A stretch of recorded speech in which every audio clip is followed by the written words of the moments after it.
welcome back.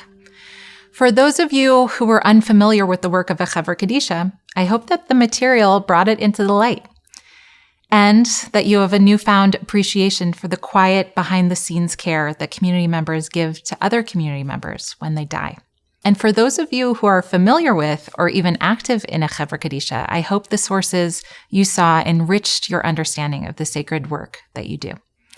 There is an extraordinary story you may have read about in the wake of the 9/11 attacks in New York City. When the Twin Towers fell, thousands of people lost their lives, and in the initial hours, days, weeks, and even months after the attacks, many families and friends had no idea what had happened to their loved ones. Were they alive? Where were their bodies, and in what state? Would they be able to bury them? In Jewish legal terms, the period between the moment a person dies and the moment they're buried is called aninut, meaning a kind of pressured grief. The laws of aninut outline which mitzvot, or commandments, a bereaved person is exempt from as they prepare for their loved one's burial. They are not, for example, obligated to attend regular daily minyan, prayer services, because they are focused on tzorchei hamet, the needs of their dead. So, when the towers came down and victims could not be found, thousands of people found themselves in what we would call an excruciating and extended period of aninut. While Jewish communities did their very best to comfort the bereaved who were experiencing unbearable grief, others in the broader Jewish community worried over the victims themselves, their bodies, and their souls. In rabbinic thought, the soul can only fully depart from the body once it's been buried.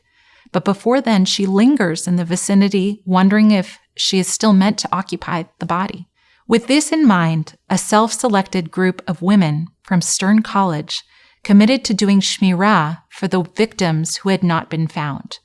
They organized and worked in shifts, sitting at the New York City Medical Examiner's temporary morgue and reciting psalms.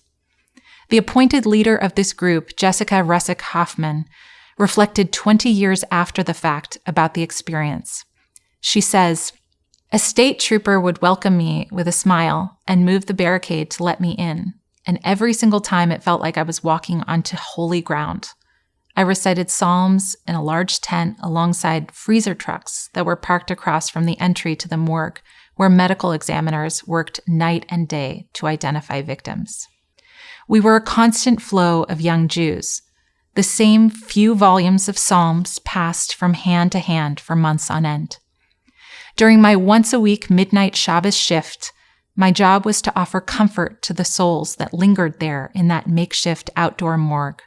I felt connected to them. They filled that space. I lived inside that space for nearly 9 months." Losing a loved one, even when the circumstances are not tragic, can be shattering and impossibly difficult to bear.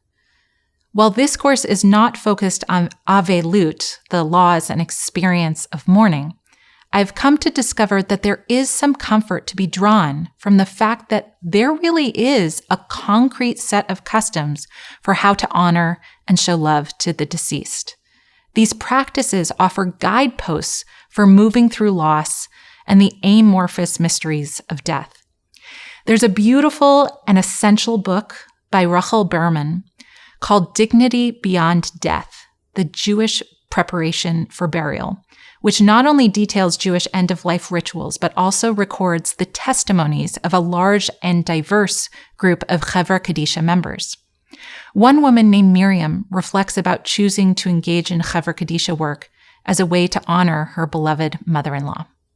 She says, "I volunteered to become a member of the Hevra Kaddisha when my mother-in-law, who was very dear to me, died at a young age. I was looking for a way to channel my grief and to memorialize her. The first time I went to perform a Taharah, the ritual washing of the deceased, I was accompanied by 5 other women. I wasn't required to do anything, but actually felt better when I was actively involved. It was a very emotional experience. I was so overcome that when the Taharah was over, I sat down on the floor, cross-legged like a baby, and cried and cried. The thought that my mother-in-law was handled with such dignity and care invoked in me a tremendous sense of gratitude to the women who prepared her for burial.